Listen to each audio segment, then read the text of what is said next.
Okay. So that he can run through the periphery అని అన్నారు. అని చెప్తే నేను కొంచెం రెసిస్ట్ చేశాను.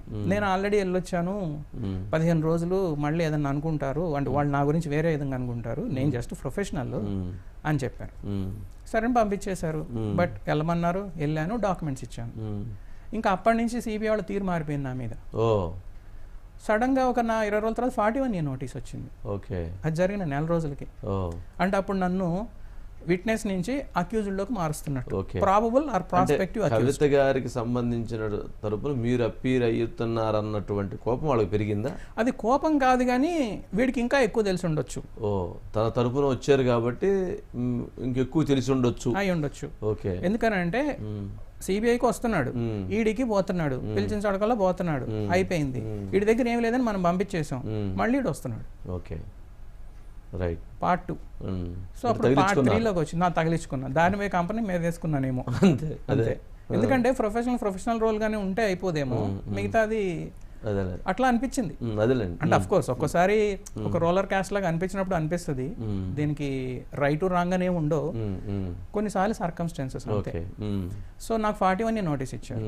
41A నోటీస్ ఇచ్చిన తర్వాత చాలా క్లియర్గా చెప్పారు, నువ్వు ఇక్కడ ఆడిన ఆట పాడిన పాటలో ఉన్నావు బాస్, బికాస్ నువ్వేమీ తెలియని వ్యక్తివి కాదు, నీకు అన్నీ తెలుసు, నువ్వు చెప్పట్లేదు.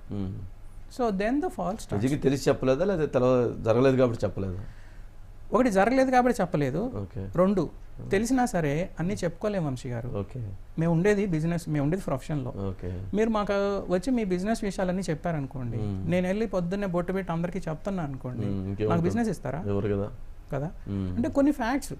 ఇప్పుడు మనం ఇండియాలో ఉన్నాం, చట్టం న్యాయం నేను పాటిస్తున్నానా లేదనేది ఇంపార్టెంట్ వరకు. నాది గాంధీ నాకెందుకు? ఫర్ ఎగ్జాంపుల్ ఇప్పుడు అరుణ్ పిల్లై బిజినెస్ చేసుకున్నాడు, ఆయన ఏదో చేసుకున్నాడు, 3 కోట్లు పెట్టుబడి పెట్టాడు, 30 కోట్లు తీసుకున్నారని ఏదో అన్నారు, దానిలో నాకే సంబంధం? సిబిఐ వాళ్ళు నువ్వు ఎంత చేసావు కదా, 3 కోట్లని 30 కోట్లు అక్కడే పోయినాయి అని అడిగారు. అరే నాయన, 30 కోట్ల డబ్బులు ఆ అబ్బాయి తీసుకున్నాడని నువ్వు చెబితేనే తెలుస్తుంది నాకు. అదేంటి నీకు అరుణ్ పిల్లై చెప్పలేదా? ఎందుకు చెప్తాడు? నేను అరుణ్ పిల్లై ఆడిటర్నా? పోనీ అలా తీసుకునేటప్పుడు ఎట్లా తెచ్చుకోవాలని అరుణ్ పిల్లై నన్ను అడిగాడా? అంటే అరుణ్ పిల్లై సబ్జెక్ట్ వచ్చింది కాబట్టి, అంటే కవిత గారికి అరుణ్ రామచంద్ర పిల్లై బెనామీ కాబట్టి, అందుట్లో ఎవరైతే ఆడిటర్ బుచ్చిబాబు ఈ మధ్యలో కోఆర్డినేషన్ లేదా ఈ అకౌంట్స్ లేదా వీటి డ్రాఫ్ట్స్ లేదా ఇవన్నీ చేశారనే ఎలిగేషన్స్ కదా. ఎగ్జాక్ట్లీ, అవన్నీ కూడా ఇప్పుడు కూడా మీరు కూడా కంఫర్టబుల్గా కూర్చొని కెమెరా ముందు మీరు ఏమైనా మాట్లాడచ్చు, ఎందుకంటే మీరు మీడియా కాబట్టి. అదే ఇది. కానీ ఏజెన్సీలు అలా మాట్లాడకూడదు.